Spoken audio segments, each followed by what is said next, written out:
ಇನ್ನುಳಿದ ಸುದ್ದಿಗಳನ್ನು ನೋಡೋಣ ಬನ್ನಿ. ಅಬಕಾರಿ ನೀತಿ ಪ್ರಕರಣದಲ್ಲಿ ಕೇಜ್ರಿವಾಲ್ಗೆ ಜನವರಿ 3ರಂದು ವಿಚಾರಣೆಗೆ ಹಾಜರಾಗುವಂತೆ ಸೂಚಿಸಿ ಜಾರಿ ನಿರ್ದೇಶನಾಲಯ 3ನೇ ಬಾರಿ ಸಮನ್ಸ್ ಜಾರಿಗೊಳಿಸಿದೆ. ನವೆಂಬರ್ 2 ಹಾಗೂ ಡಿಸೆಂಬರ್ 21ರಂದು ಜಾರಿ ಮಾಡಲಾಗಿದ್ದ ಸಮನ್ಸ್ಗೆ ಕೇಜ್ರಿವಾಲ್ ಗೈರಾಗಿದ್ದರು ಎಂದು ತನಿಖಾ ಸಂಸ್ಥೆ ತಿಳಿಸಿದೆ.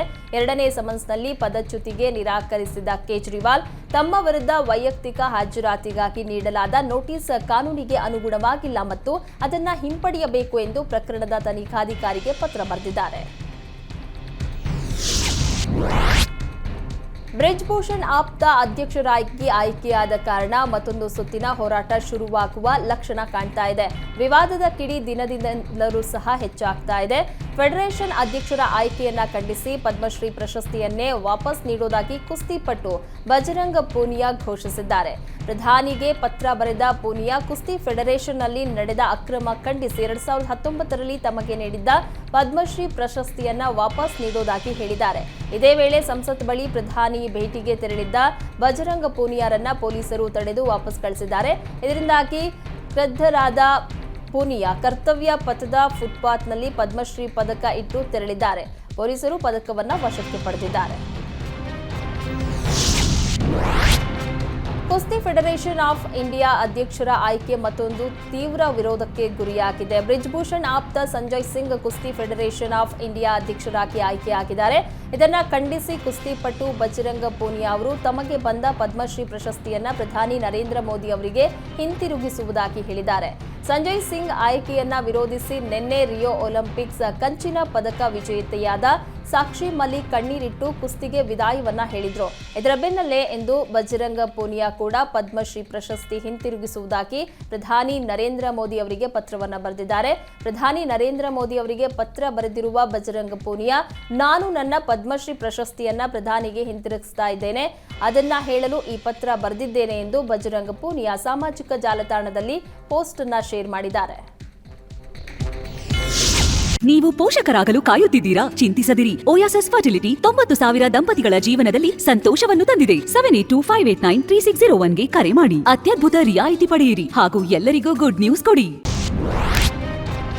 ಜೆಡಿಎಸ್ ಶಾಸಕಾಂಗ ಪಕ್ಷದ ನಾಯಕ ಎಚ್ ಡಿ ಕುಮಾರಸ್ವಾಮಿ ನವದೆಹಲಿಯಲ್ಲಿ ರಕ್ಷಣಾ ಸಚಿವ ರಾಜನಾಥ್ ಸಿಂಗ್ ಅವರನ್ನ ಭೇಟಿ ಮಾಡಿದ್ದು ಮೈತ್ರಿ ಕುರಿತು ಸಮಾಲೋಚನೆ ನಡೆಸಿದ್ದಾರೆ. ಈ ಕುರಿತು ಸಾಮಾಜಿಕ ಜಾಲತಾಣದ ಎಕ್ಸ್ನಲ್ಲಿ ಮಾಹಿತಿಯನ್ನು ಹಂಚಿಕೊಂಡಿರುವ ಕುಮಾರಸ್ವಾಮಿ, ರಾಜ್ಯದ ವಿವಿಧ ವಿಷಯಗಳ ಬಗ್ಗೆ ದೀರ್ಘ ಸಮಾಲೋಚನೆಯಾಯಿತು ಎಂದು ತಿಳಿಸಿದ್ದಾರೆ. ಜೆಡಿಎಸ್ ಬಿಜೆಪಿ ಮೈತ್ರಿ ಕುರಿತು ಚರ್ಚಿಸಲಾಗಿದೆ. ಕರ್ನಾಟಕದ ಒಳಿತಿಗಾಗಿ ಕೇಂದ್ರ ಸರ್ಕಾರದ ಬೆಂಬಲ ಸದಾ ಇರುತ್ತದೆ ಎಂಬುದಾಗಿ ರಾಜನಾಥ್ ಸಿಂಗ್ ಭರವಸೆ ನೀಡಿರುವುದಾಗಿ ಕುಮಾರಸ್ವಾಮಿ ಹೇಳಿದ್ದಾರೆ.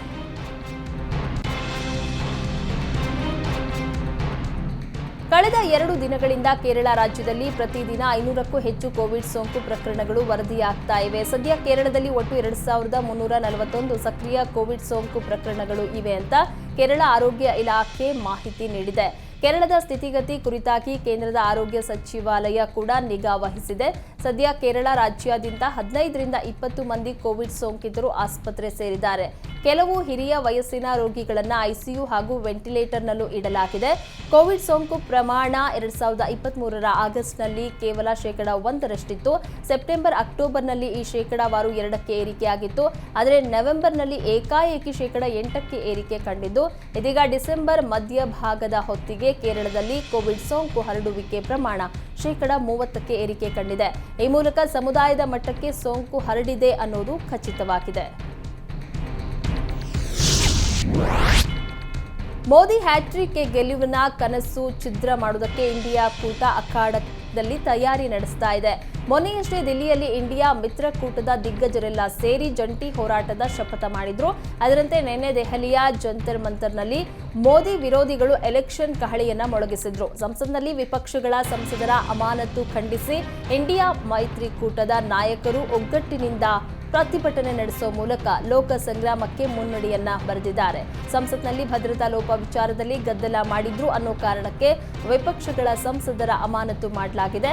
ಲೋಕಸಭೆಯಲ್ಲಿ 100 ಹಾಗೂ ರಾಜ್ಯಸಭೆಯಲ್ಲಿ 46 ಸಂಸದರನ್ನ ಕಲಾಪದಿಂದ ಸಸ್ಪೆಂಡ್ ಮಾಡಲಾಗಿತ್ತು. ಇದನ್ನ ಖಂಡಿಸಿ ದಿಲ್ಲಿಯ ಜಂತರ್ ಮಂತರ್ನಲ್ಲಿ ಎಐಸಿಸಿ ಅಧ್ಯಕ್ಷ ಮಲ್ಲಿಕಾರ್ಜುನ ಖರ್ಗೆ, ರಾಹುಲ್ ಗಾಂಧಿ, ಅಧೀರ್ ರಂಜನ್ ಚೌಧರಿ, ಎನ್ಸಿಪಿ ಮುಖ್ಯಸ್ಥ ಶರದ್ ಪವಾರ್ ಸೇರಿ ಇಂಡಿಯಾ ಮೈತ್ರಿಕೂಟದ ದಿಗ್ಗಜರು ಪ್ರತಿಭಟನೆ ನಡೆಸಿದ್ರು.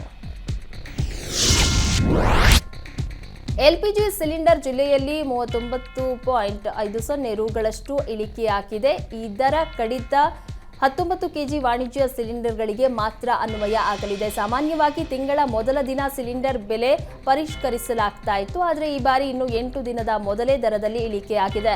ಗೃಹ ಬಳಕೆ ಸಿಲಿಂಡರ್ಗಳಲ್ಲಿ ದರದಲ್ಲಿ ಯಾವುದೇ ಬದಲಾವಣೆ ಆಗಿಲ್ಲ. 19 ಕೆಜಿ ಇಂಡೇನ್ ಕಮರ್ಷಿಯಲ್ ಸಿಲಿಂಡರ್ ಬೆಲೆ ಕಡಿತ ಬಳಿಕ ದೆಹಲಿಯಲ್ಲಿ 1757 ರೂಪಾಯಿಗೆ ಲಭ್ಯ ಇದೆ. ಈ ಹಿಂದೆ ಕೋವಿಡ್ ಅಲೆಗಳಲ್ಲಿ ಕೋವಿಶೀಲ್ಡ್ ಲಸಿಕೆಯ ಮೂಲಕ ಜಗತ್ತಿನಾದ್ಯಂತ ಕೋಟ್ಯಾಂತರ ಜನರನ್ನ ಸಾವಿನಿಂದ ಕಾಪಾಡಿದ ಖ್ಯಾತಿಯುಳ್ಳ ಪುಣೆಯ ಸೀರಂ ಇನ್ಸ್ಟಿಟ್ಯೂಟ್ ಇದೀಗ JN1 ಕೊರೋನಾ ರೂಪಾಂತರಿ ತಳಿಯ ವಿರುದ್ಧ ಲಸಿಕೆಯನ್ನ ಬಿಡುಗಡೆ ಮಾಡುವುದಕ್ಕೆ ಮುಂದಾಗಿದೆ. JN1 ರೂಪಾಂತರಿ ವೈರಸ್ನಿಂದ ಸೋಂಕಿತರಾದರೆ ಅವರಲ್ಲಿ ಸೋಂಕಿನ ಲಕ್ಷಣಗಳು ತೀವ್ರಗೊಳ್ಳದಂತೆ ಹಾಗೂ ಸಾವು ಸಂಭವಿಸದಂತೆ ಈಗಿರುವ ಲಸಿಕೆಗಳೇ ಪರಿಣಾಮಕಾರಿ ಕೆಲಸ ಮಾಡುತ್ತವೆ ಎಂದು ವಿಶ್ವ ಆರೋಗ್ಯ ಸಂಸ್ಥೆ ಮತ್ತು ಆರೋಗ್ಯ ತಜ್ಞರು ತಿಳಿಸಿದ್ದಾರೆ. ಆದರೂ ಸೀರಂ ಸಂಸ್ಥೆ ಪ್ರತ್ಯೇಕ ಲಸಿಕೆ ಬಿಡುಗಡೆ ಮಾಡುವುದಕ್ಕೆ ಸಿದ್ಧತೆಯನ್ನ ಮಾಡಿಕೊಂಡಿದೆ. ಅದರ ಪರವಾನಗಿಗಾಗಿ ಕೇಂದ್ರ ಸರ್ಕಾರದ ಬಳಿ ಅನುಮತಿಯನ್ನ ಕೇಳಲಿದೆ ಎಂದು ಮೂಲಗಳು ತಿಳಿಸಿವೆ. ಕಳೆದ ಕೊರೋನಾ ಹಾವಳಿ ವೇಳೆ ಶವಗಳ ಅಂತ್ಯ ಸಂಸ್ಕಾರಕ್ಕೂ ಪರದಾಡುವಂತಾಗಿತ್ತು. ಇದೀಗ ಕೊರೋನಾ ಮಹಾಮಾರಿಗೆ ಬಲಿಯಾಗುವವರ ಅಂತ್ಯ ಸಂಸ್ಕಾರಕ್ಕೂ ಬಿಬಿಎಂಪಿ ಸಿದ್ಧತೆಯನ್ನ ಮಾಡಿಕೊಳ್ತಾ ಇದೆ. ಹಳೆಯ ಅವ್ಯವಸ್ಥೆ ಮರುಕಳಿಸದಂತೆ ಮುನ್ನೆಚ್ಚರಿಕೆ ವಹಿಸಿದೆ. ಕೊರೋನಾ ಸೋಂಕಿತರ ಶವ ಸಂಸ್ಕಾರಕ್ಕಾಗಿ 4 ವಿದ್ಯುತ್ ಚಿತಾಗಾರ ಮೀಸಲಿಡುವುದಕ್ಕೆ ತೀರ್ಮಾನಿಸಲಾಗಿದ್ದು, ಸುಮನಹಳ್ಳಿ, ಬನಶಂಕರಿ, ಮೇಡಿ ಅಗ್ರಹಾರ ಹಾಗೂ ಹೆಬ್ಬಾಳ ವಿದ್ಯುತ್ ಚಿತಾಗಾರ ಮೀಸಲಿರಿಸುವುದಕ್ಕೆ ತೀರ್ಮಾನಿಸಲಾಗಿದೆ.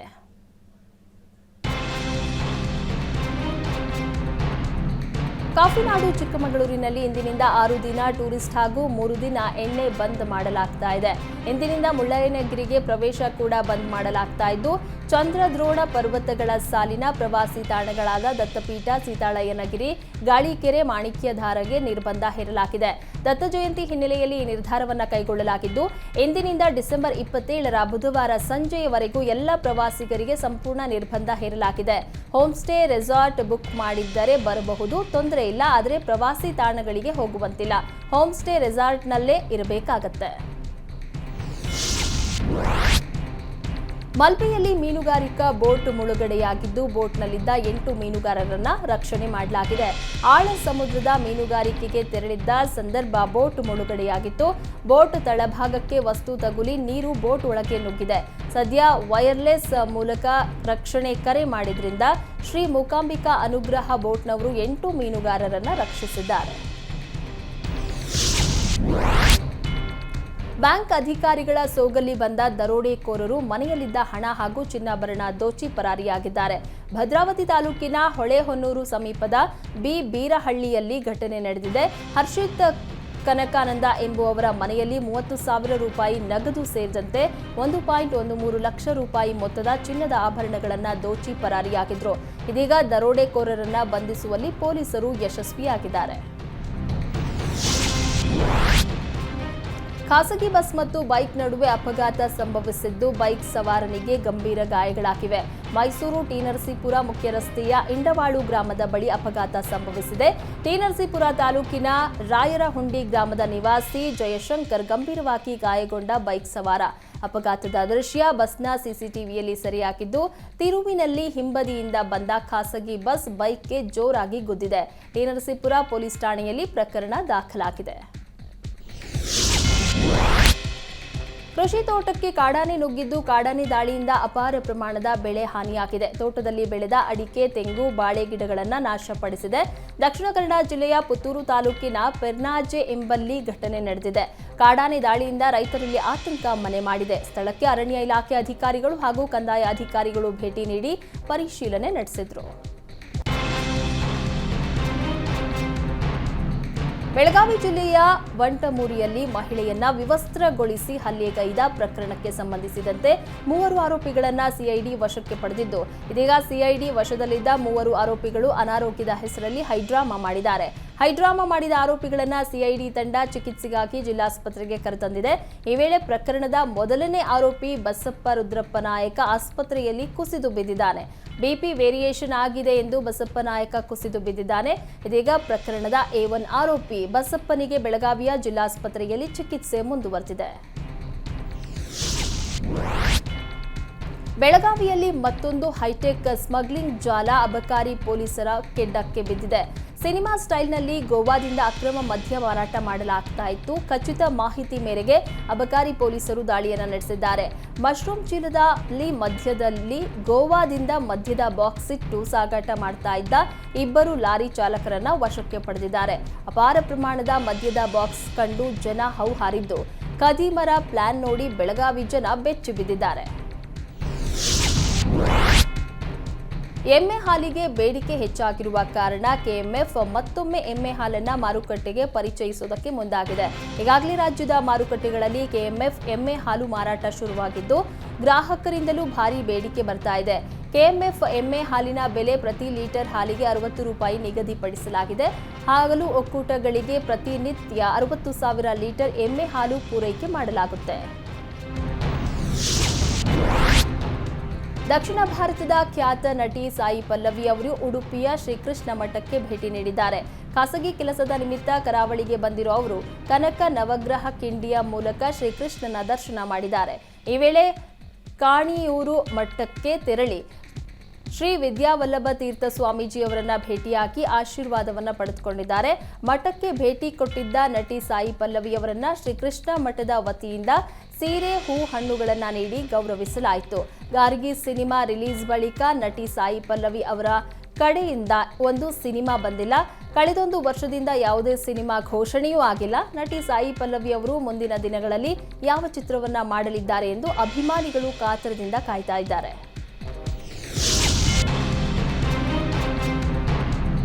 ನಾಡಿನೆಲ್ಲೆಡೆ ವೈಕುಂಠ ಏಕಾದಶಿಯ ಸಂಭ್ರಮ ಮನೆ ಮಾಡಿದೆ. ರಾಜಧಾನಿ ಬೆಂಗಳೂರಲ್ಲಿ ವೈಕುಂಠ ಏಕಾದಶಿಯನ್ನ ಜನರು ಭಕ್ತಿಪೂರ್ವಕವಾಗಿ ಆಚರಣೆ ಮಾಡ್ತಾ ಇದ್ದಾರೆ.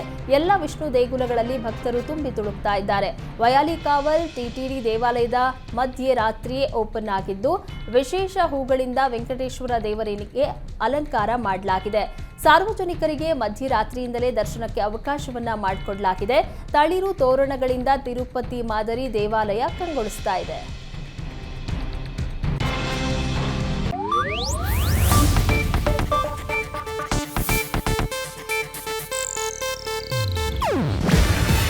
ಇದು ಏಷ್ಯಾನೆಟ್ ನ್ಯೂಸ್ ನೆಟ್ವರ್ಕ್ ಪ್ರಸ್ತುತಿ. ನೀವು ನೋಡ್ತಿದ್ದೀರಾ ಏಷ್ಯಾನೆಟ್ ಸುವರ್ಣ ನ್ಯೂಸ್.